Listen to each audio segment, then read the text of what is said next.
The Americans colonized the Philippines and introduced English at the turn of the 20th century. And within a few years, for better or for worse, Filipinos began to write creatively in the new language, as they had for many centuries, in Spanish, Tagalog, and the many other Philippine languages.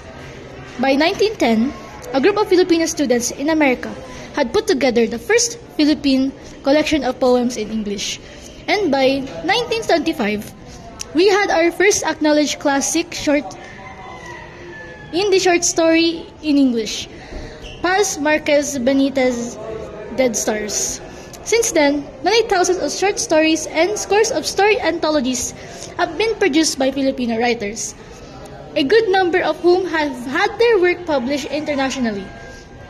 Despite the relative dearth of regular publishing venues, Filipino short story writers have persevered, and fiction in English remains one of the most popular categories in such indices as the annual Palanca Awards.